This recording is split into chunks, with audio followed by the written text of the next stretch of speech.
Hər kəsdən xahiş edirik ki, xəbərə keçmədən öncə videonu bəyənin və rəy bölməsində fikirlərinizi bildirin. Dünyada və ölkədə baş vermiş ən son xəbərləri bizdən izləyin. Bunun üçün kanala abunə olmağı və bildiriş simvolunu açmağı unutmayın. İndidən təşəkkürlər.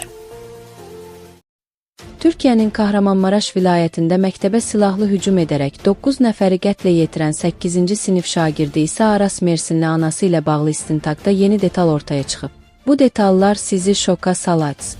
Yeni Sabah xəbər verir ki, bu barədə Türkiyənin Milliyyət nəşri məlumat yayıb.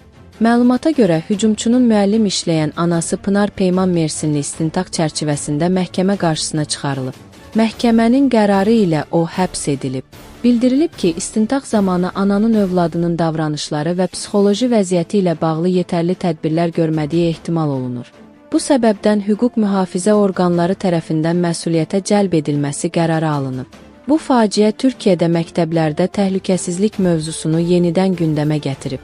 Bir çox insan təhsil müəssisələrində nəzarətin artırmasının vacib olduğunu düşünür. Qeyd edək ki, hadisə Türkiyədə geniş rezonans doğurub və məktəblərdə təhlükəsizlik məsələləri yenidən gündəmə gəlib. İstintaq davam edir. Sizcə məktəblərdə bu cür hadisələrin qarşısını almaq üçün hansı addımlar atılmalıdır? Fikirlərinizi şərhdə yazın.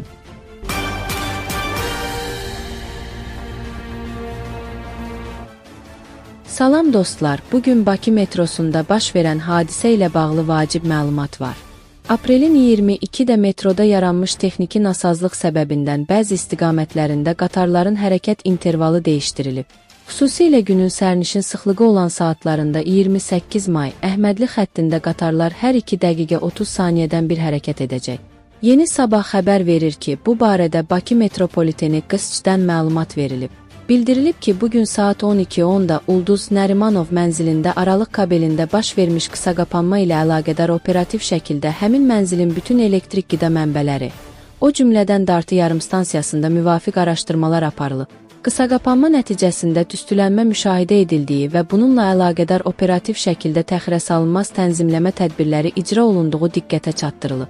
İlkin araşdırmanın nəticəsi olaraq saat 15:00-da Bakı metropolitenində sərnişindaşıma fəaliyyəti bərpa edilməklə müvafiq texniki tədbirlərin icrası barədə qərarlar qəbul olunub. Operativ tədbirlər planına uyğun qısaqapanma baş vermiş kabel xəttində təhlükəsizlik qaydaları qorunmaqla texniki işlərin icrasına başlanılıb. Həmçinin hadisənin təkrarlanması ehtimalının da qarşısının alınmasına xidmət edəcək əlavə tədbirlər görülür. Mütəxəssislər tərəfindən araşdırmalardan sonra saat 15:00-da sərnişindaşıma bərpa edilib. Hazırda problemin təkrarlanmaması üçün əlavə texniki işlər aparılır. O da bildirilib ki, texniki araşdırmalar və təhlillərin nəticələri, görüləcək işlər və digər məsələlər barədə ictimaiyyətə operativ məlumatlar təqdim ediləcək. Sizcə bu hadisəyə səbəb nə ola bilər? Fikirlərinizi şərhlərdə yazın.